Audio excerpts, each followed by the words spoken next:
Me qenë se Kosova, industria e Kosovës, bizneset e Kosovës, po edhe ambistria e Kosovës nuk e gëzon fatin me pas qasje në këtë burim energjetik, atëherë gazi, qoftë i lëngshëm, qoftë natyror, në cilën do formë që vjen, është i mirë se ardhën për shkak të densisë së saj energjetike dhe mundësive të mëdha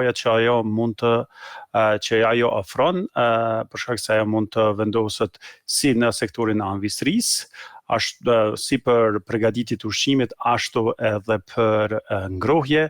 Në anën tjetër për industritë është përfitim shumë më i madh për shkak se është çmimi i saj është më i ulët se sa çmimi i energjisë elektrike, dhe në anën tjetër mund të përdoret edhe për procese industriale ku nevojiten temperatura shumë të larta, çka do të thotë që hap mundësitë edhe për biznese apo për industri apo degë të cilat deri më tani nuk kanë mund të zhvillohen në Kosovë.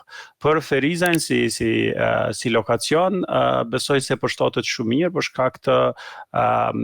shkak të industrisë që është relativisht e koncentruar në këtë rajon të Kosovës dhe afërsisë së saj me qendra të mëdha, duke filluar nga Prishtina, Gjilani dhe qendra tjera të Kosovës. Besoj se si pozicion gjeografik është në pozitë të mirë për me ofru këtë shërbim. Në anën tjetër, gazi mund të përdoret edhe për prodhimin e energjisë elektrike. Janë në këtë rast gazi po flasim këtu për Britaninë e Madhe, po flasim këtu për vendet e Bashkimit Evropian, e përdorin gazin kryesisht si teknologji drejt tranzicionit të plot energjetik. Prandaj Kosova do të ketë përparësi të mëdha nëse e përfaqëson, nëse e merr e integron ose ka këtë qasje në këtë burim energjetik, dhe në rast se nuk e marrim ne, nëse nuk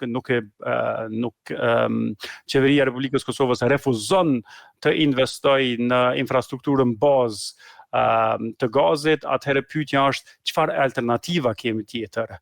Dhe nëse më lejohet me thonë, Kosova në realitet është në një kolaps energjetik, ka kolaps të madh energjetik dhe sistemi është thuajse totali dështuar. Pse e them totali dështuar? Për shkak se nuk mund të mbështetësh, nuk mund të besosh se do të kesh furnizim stabil me energji elektrike, dhe për shkak se kohë pas kohë ndërpritet energji elektrike, nuk mund të parashikosh kur do të kesh energji elektrike, dhe prandaj ne nuk jemi në pozitë që t'i themi jo këtij projekti. Nuk do të më ekzistu diskutimi se a i nevojitet gazi Kosovës ajo dhe a do të më ardhë. Pra është me patjetër dhe është opsioni vetëm që i ka mbet Kosovës në tavolinë. Pra do të sa më shpejt me fillu mënyrë që me ndal importet e shtetat energjisë dhe me pamundsu mafisë energjetike me vjedh Kosovën që kanë vjedh për këto vite.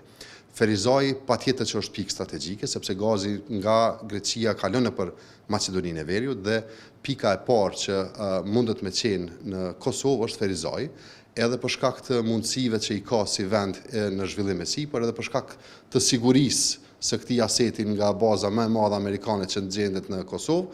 Pra Ferizaj paka shumë i përmbush të gjitha kushtet e kriteret që duhet me pas një qytet për me qenë pika grumbulluese dhe shpërndarëse e rrjetit të gazit të lëngshëm në Kosovë. Refuzimet të cilat kanë ndodhur, ju e dini që gazi ka qenë në tryezë të bisedimeve me qeverinë amerikane që nga viti 2019-20.